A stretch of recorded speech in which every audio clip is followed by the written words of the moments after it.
Olá, queridos alunos do Instituto João Calvino, em Ondiva, no Cunene, em Angola. Estamos caminhando para a nossa segunda aula, o nosso segundo encontro. Estamos tratando nesse módulo sobre ética cristã e nessa aula eu quero conversar com vocês sobre um assunto muito importante. Eu quero falar com vocês sobre a ética calvinista por Gordon Clark. Bem, a ética calvinista ela é baseada na revelação. A distinção entre o certo e o errado não se resolve por meio de uma descoberta empírica da leitura natural, como foi o caso de Aristóteles e de Tomás de Aquino. E também não se dá pelo formalismo lógico de Immanuel Kant. E certamente nem pelo cálculo impossível do utilitarismo do maior bem para maior número, mas sim pela revelação de Deus nos Dez Mandamentos. E essa revelação, ela vem primeiro do alto, de Deus criar o homem à sua própria imagem e dos princípios morais básicos implantados no seu coração, mais tarde, infelizmente, violados pelo pecado. Segundo, das instruções específicas dadas a Adão e a Noé, que, sem dúvida, ultrapassam e expandiam a doação inata. Terceiro, da revelação mais compreensiva dada a Moisés. E mais, quarto, dos diversos preceitos subsidiários dados no restante da Bíblia. Embora a igreja medieval conhecesse os Dez Mandamentos, Pelágio, em sua defesa do livre-arbítrio, ensinou até mesmo que era possível obedecê-los perfeitamente. E a maior parte da igreja passou a crer que a observação desses preceitos dava mérito para a salvação. João Calvino foi quem iniciou um estilo quase que completamente novo do uso sistemático dos Dez Mandamentos como base ética. Em suas Institutas, no segundo livro, ele faz uma exposição da lei moral, para que utiliza aproximadamente em torno aí de 50 páginas. Sua defesa, numa longa exposição, é de que os mandamentos e as proibições sempre deixam implícito mais do que as palavras expressam. Em todos os mandamentos se expressa uma parte e não o todo.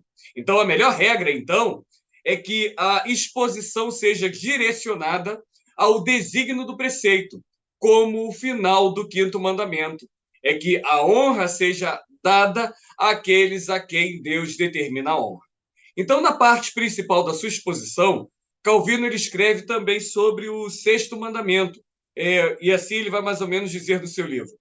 O propósito desse preceito é que, como Deus uniu a humanidade num certo tipo de unidade, todo homem deve considerar-se responsável pela segurança de todos. Em suma, portanto, toda violência e injustiça e toda espécie de mal que possa ferir o corpo de nosso próximo, a nós é proibido. O legislador divino pretende que a regra governe a alma. Portanto, o homicídio mental é igualmente proibido. Aquele que odeia o seu irmão é um assassino. Então, seguindo essa direção de Calvino, os estudiosos de Westminster dedicaram-se nas perguntas 91 a 151 do Catecismo Maior à lei moral. E tomemos alguns exemplos aí. Vejamos aqui sobre a pergunta 139.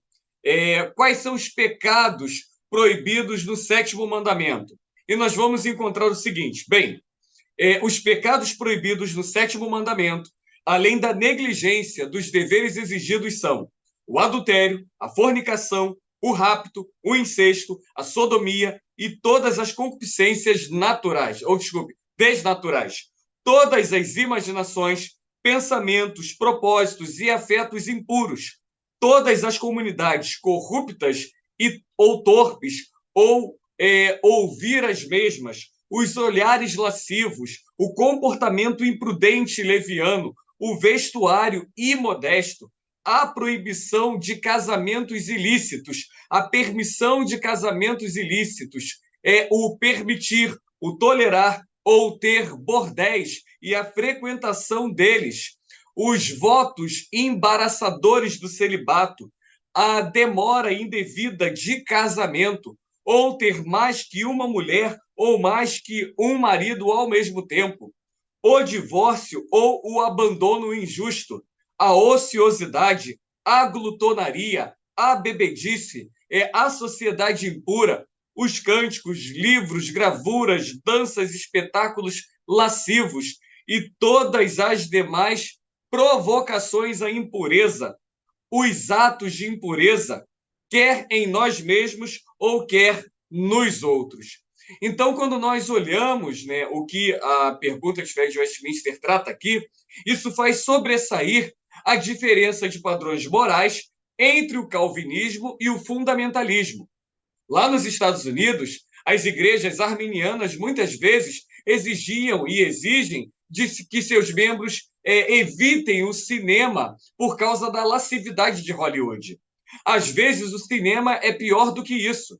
É pornografia explícita. E, nesse caso, então, alguns livros e algumas revistas são igualmente pornográficos. Deve uma igreja, então, proibir todos esses livros e revistas?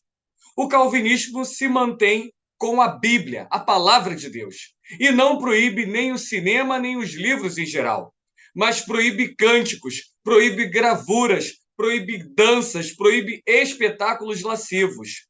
Então, ou melhor, lendo adiante no Catecismo Maior, vemos, para a surpresa de alguns, como é ampla e detalhada a lei de Deus.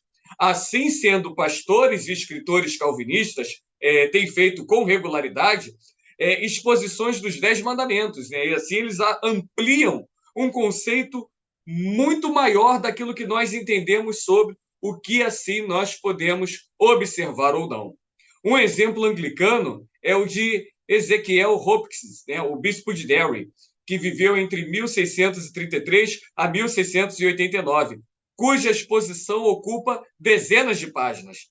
E essas exposições das aplicações detalhadas da lei moral, elas são uniformemente prefaciadas por alguns comentários sobre o pecado, sobre graça e sobre moralismo. O sistema de méritos católico romano tornou isso necessário. Hoje, outros dois pontos de vista necessitam o mesmo pano de fundo teológico. Primeiro, uma visão petista que depende da direção ou de instruções diretas do Espírito Santo. As diretrizes das Escrituras são vistas como insuficientes ou até mesmo como inaplicáveis numa era de graça. Assim sendo, a pessoa ela precisa receber uma resposta de oração para saber se determinado ato é certo ou errado. O calvinismo fica com a Bíblia e não aceita declarações de revelação especial tardia.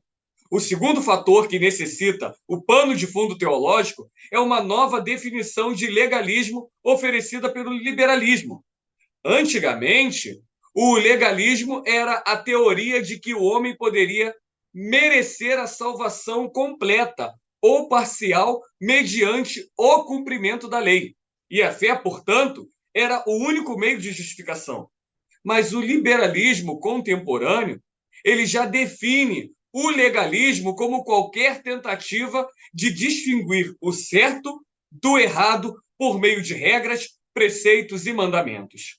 O argumento é que nenhuma regra cabe em todos os casos, pois sempre há exceções, ou até mesmo que toda situação é totalmente singular, tornando sempre impossível o uso das regras. Assim, toda situação deve ser percebida, não julgada, e singularmente e geralmente o amor decide o que fazer. Então, o amor naturalmente sanciona o aborto, a homossexualidade e qualquer outra coisa que seja feita com amor. O apóstolo Paulo escreveu aos Coríntios sobre essa espécie de ideia. O calvinismo define como pecado qualquer falta de conformidade para com ou transgressão com a lei de Deus, salvo pela graça, ou seja, salvo do pecado e dos seus efeitos. Então, quando o cristão ele é salvo pela graça e salvo do pecado em seus efeitos, o cristão ele é santificado por meio de uma obediência que cada vez ela é mais completa aos mandamentos de Deus. Hoje, com a falha do modernismo em prover uma ordem moral separada de Deus e fundada na razão, o pós-modernismo, que não é outro, mas uma continuidade, ela alterou o pensamento ético-moral, transferido da discussão entre o bem e o mal para uma discussão entre bens conflitantes. Então, para o homem pós-moderno, não há qualquer pressuposição, qualquer revelação, nem qualquer absoluto, a não ser que não há pressuposições nem revelações absolutas. Então, tudo consiste em narrativas de liberdades individuais e de programas políticos para proteger a pessoa da imposição de valores morais.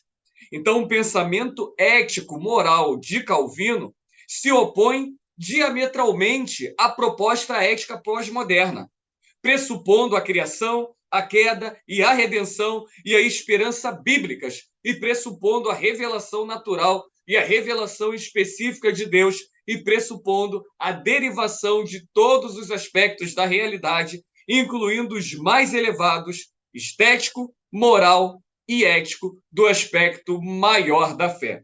Então eu quero encerrar aqui essa pequena contribuição de Gordon Clark quando ele discute sobre a ética calvinista, e eu queria compartilhar com vocês, alunos aí do Instituto. Eu também preciso recomendar uma obra belíssima e linda, é a obra Ética Cristã, de Norman Geisler, é o referencial teórico que eu estou trabalhando com vocês, mas eu também estou trabalhando outros materiais. Por exemplo, esse vídeo ele pode ser encontrado no Dicionário da Ética Cristã, de Carl Henry, publicado pela editora Cultura Cristã, que é a editora da Igreja Presbiteriana do Brasil. Eu vou mandar um material, um livro de ética cristã, para vocês aí no Cunene, e vocês poderão, assim, é claro, também se deliciar em algumas obras que aqui no Brasil nós já temos acesso. Espero que vocês possam apreciar essa segunda videoaula.